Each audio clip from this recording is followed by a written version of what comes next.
今天来到的是关子岭的一个所谓的一个散策路线。日治时代“散策”两个字所代表的是散步的意思，所以我们就带领着大家，今天就是来漫步于关子岭温泉区。那各位应该也是很好奇，所谓的关子岭这个由来是怎么来的？各位台语听得懂的话，关子岭的关，各位会认为跟哪一个音会比较接近？其实，在关子岭拥有我们的所谓的台南的最高山大洞山，1000多海拔高度1000多公尺。那在以前这个地方，在山谷的时候往上望，这边就是一个管那酿最高的山岭管那酿。那管那酿公告不要的变成关子岭。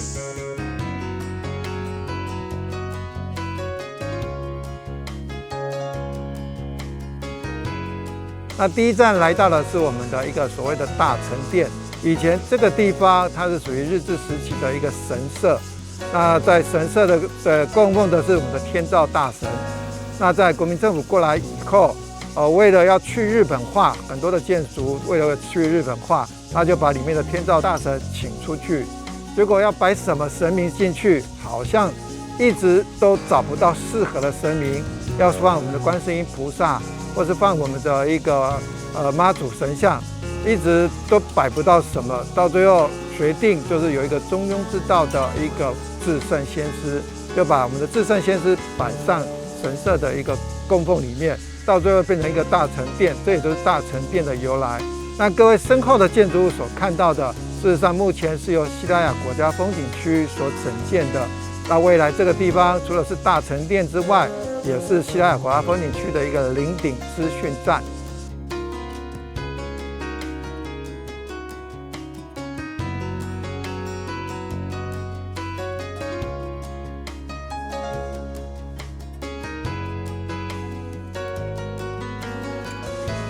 紧接着我们来到了吴敬怀纪念公园。为什么叫吴敬怀纪念公园？事实上，这里以前整个规划出来，从大成殿那边一直延续到这边的所谓的岭顶公园。那为了我们要纪念吴敬怀先生，他写了一首歌，各位有没有听过《关子岭之恋》这首歌呢？那等一下可能有大家会说，老师，我们想唱歌，但是你有没有歌词？各位放心，等一下就带领大家，我们把歌词整个镌刻在我们的地底下。好，所以等一下大家跟着我走一圈，相信大家也可以把整个关子岭之恋它的一个精髓，除了唱出它的旋律之外，也可以了解到这首歌的精髓。那为了纪念吴敬怀先生，所以就把这一块公园批划为吴敬怀纪念公园。好，那把他的头像放在这个地方，各位可以看一下左手边。可以想象得到，这边以前在日治时期是他们的小型高尔夫球练习场。那大石头，各位看得到的大石头搬不走的，还是留在原地。那其他的设施改建的就改建了，那就变成各位目前所看到的这整个的一个纪念公园的一个形式。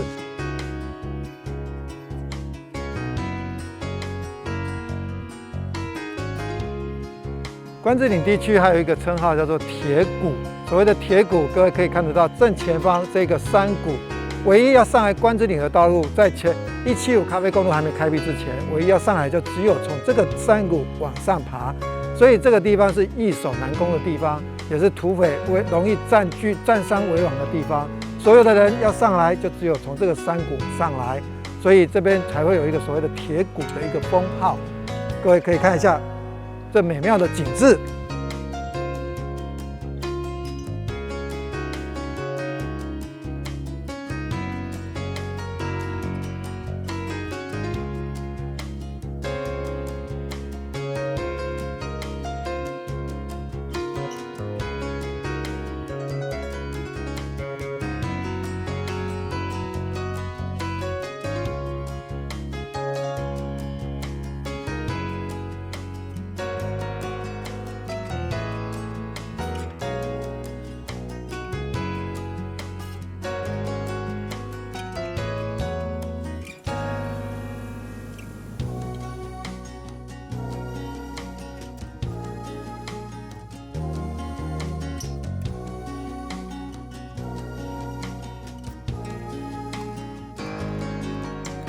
关子岭的温泉路头有2个地方，一个就是刚刚在火王爷的庙的底下，另外路头就是在宝泉桥路头。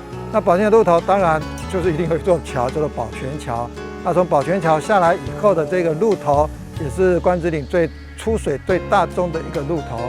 好，那在经过一个地震以后，一样发现了一个所谓的出泉不稳定的一个状态。那目前在这个路头的一个出水温度70几度，也到，因为国家温泉法通过以后，温泉是属于国家的，温泉从这个地方集中收集以后，会利用水车再运到各个有需求的一个饭店里面。好，那欢迎大家来享用我们的温泉。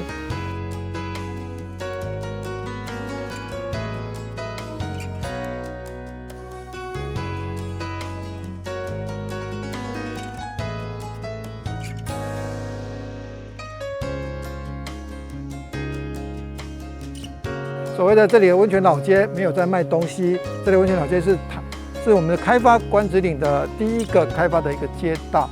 它这个老街区里面还保有了很多的日式风格的，比如说关子岭大旅社，还有以前的一个所谓的现在的静乐馆。那在以前日式的时候所盖的时候是吉田屋跟农田屋，那里面还有保留了相当多的一个日式的元素。在日治时期，日本人来开发了温泉区以后，就是从这一条街道开始的。那这条街道也蕴含了很多的一个美好的回忆。那等一下大家也可以好好的走一走，想象一下各位身后看到的这4个美女图，在日治时期所明信片当中也有所谓的一个4个美女。那大家也可以仿照4个美女的一个姿势，来到老街这个地方，好好的拍一张照回去做纪念。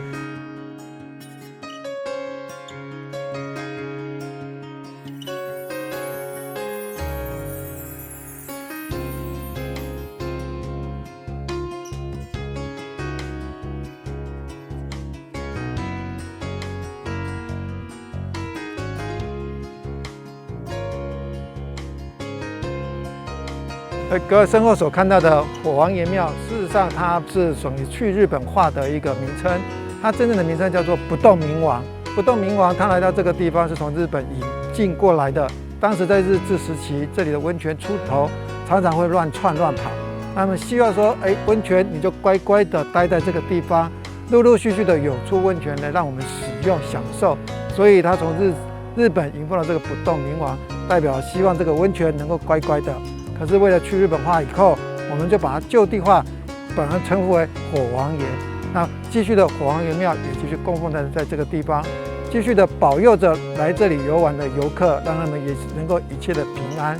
那再往下看底下，关子岭温泉它以前有个天下第一灵泉称呼，所以它有个灵泉的一个牌楼。但是也因为维护了景观以后，这里可以知道的就是说，这里的温泉真的是会乱走乱跑。你看，盖好了灵泉的一个建筑牌楼，可是温泉不出来了，它又从地方乱窜出来了。这里的温泉路头有2个，一个就是在各位现在火王爷庙的底下，另外一个是在那个景光山庄旁边的宝云桥的那个地方一个温泉路头。这2个路头就是供应了我们整个关子岭温泉区的一个温泉使用。这里还有全台湾最早的一个好汉坡，在日本日治时期，为了训练这些兵士来这边泡温泉以后，希望他们壮大自己的肺活量，所以盖了所谓的一个好汉坡，也叫做南字坡。那南字坡，到最后相传下来就变成是好汉坡，所以最后只要是跟不好走的路或是不好爬的坡，就是叫做好汉坡。那好汉坡之前是一直延伸到关子岭大旅社。大概俗称300街，290几，我们就俗称300街。那为了开辟前方这条175咖啡公路，前后半段已经把它阻断了，现在大概只剩下240几街左右。有泡完温泉以后，也建议大家，欢迎大家来走一下好汉坡。只要你来回上下个一趟，相信你也是一条英雄好汉。